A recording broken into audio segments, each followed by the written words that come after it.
నమస్తే, welcome to whistle. నేను మీ స్వాతి.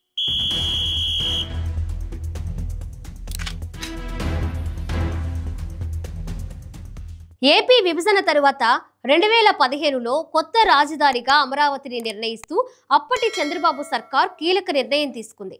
దీంతో అమరావతిలో రాజధాని నిర్మాణ పనులు మొదలయ్యాయి. 4 ఏళ్ల పాటు రాజధాని నిర్మాణం కొనసాగింది. ఆ తరువాత రాష్ట్రంలో ప్రభుత్వం మారింది. వైసీపీ ప్రభుత్వం రావడంతో 6 నెలల్లోనే అమరావతి స్థానంలో రాష్ట్రానికి 3 రాజధానులు తీసుకురావాలని నిర్ణయించారు. దీనికోసం ఎన్ని ప్రయత్నాలు చేసినా అడుగు మాత్రం ముందుకు పడలేదు. రైతుల పోరాటం, కోర్టుల మొట్టికాయలతో 3 రాజధానుల అంశం 3 ముక్కలాటైంది. గతేడాది ఏపీలో కూటమి సర్కార్ అధికారంలోకి వచ్చింది.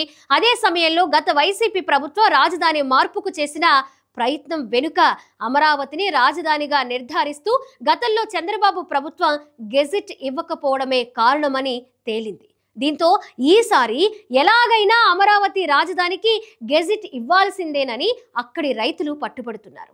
ఈ నేపథ్యంలోనే కూటమి సర్కార్ కేంద్రంపై ఈ మేరకు ఒత్తిడి పెంచుతోంది. అమరావతిని ఏపీకి ఏకైక రాజధానిగా నిర్ధారిస్తూ గెజిట్ నోటిఫికేషన్ ఇవ్వాలంటే ముందుగా ఏపీ పునర్విభజన చట్టాన్ని సవరించాలి. ఈ చట్టంలో అమరావతే రాజధాని అనే మాట ఎక్కడా లేదు. దీంతో ఇప్పుడు ఆ చట్టాన్ని సవరించేందుకు కేంద్రంపై రాష్ట్ర ప్రభుత్వం ఒత్తిడి పెంచుతోంది.